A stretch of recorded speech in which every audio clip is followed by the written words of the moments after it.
هو ليه كله بيقول لما تيجي تاكل ابتدي بالبروتين وبعد كده كل طبق السلطه وبعد كده كل الخضار واخر حاجه خالص خليها في الاخر هي النشويات ولا الرز ولا المكرونه علشان سكر الدم ما يعلاش؟ متفقين معايا؟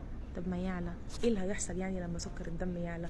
انا اقول لكم، قلت لكم في الفيديو اللي فات، هقول لكم ايه الحكايه بتاعه ان احنا ليه ما نسيبش سكر الدم يعلى. المشكله مش ان سكر الدم يعلى مره ولا اتنين، المشكله ان هو يعلى باستمرار. دلوقتي احنا بناكل حلو، الجسم محتاج طاقه.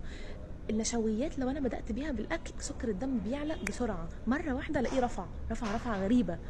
لو فضل الموضوع ده يتكرر كل شويه على مدار سنين، اول ما السكر بيرفع الجسم يروح مطلع له ايه؟ مطلع له انسولين علشان خاطر يوطيه. ليه يوطيه؟ لان سكر في وجود بكتيريا موجوده في جسمنا وعايشه طبيعي معانا، هيحصل له ايه؟ يتخمر يبتدي يعمل عدوى فيؤدي الى مشاكل كبيره، والجسم محتاج طاقه يستفيد بيها.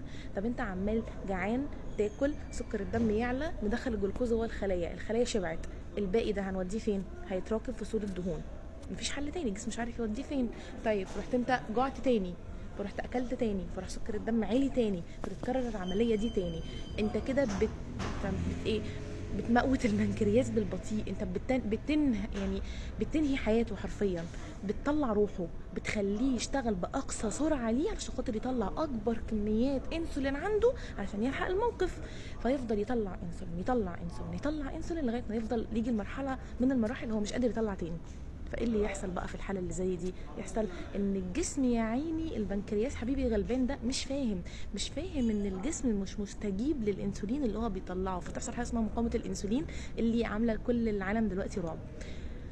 يعني ايه مقاومه الانسولين؟ يعني مستقبلات الانسولين باظت، الريسبتور بتاعه باظ، مش شايفه، مش عارف يفهمه، مش عارف ان هو ده انسولين. فالريسبتور باظ والبنكرياس مش فاهم ان الريسبتور البنكرياس يفضل يطلع انسولين اكتر لغايه ما يجي المرحله هو مش قادر يطلع انسولين تاني.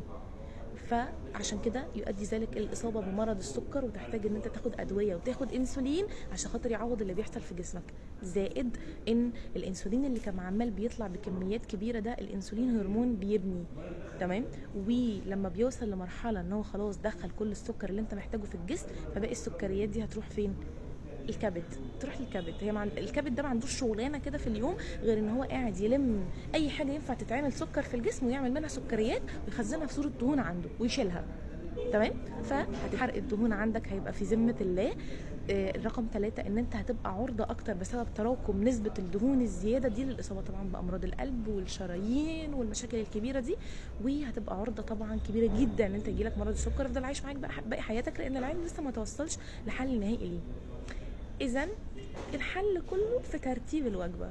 ابتدي بالبروتين الاول، بعديه السلطه علشان خاطر تبقى شبعت، وبعديه الخضار علشان تاكل كميه المعادن والفيتامينات اللي انت محتاجها، وفي الاخر خالص خلي النشويات عشان سكر الدم ما يعلاش مره واحده. عرفتوا ليه في مشكله لما سكر الدم يعلى مره واحده؟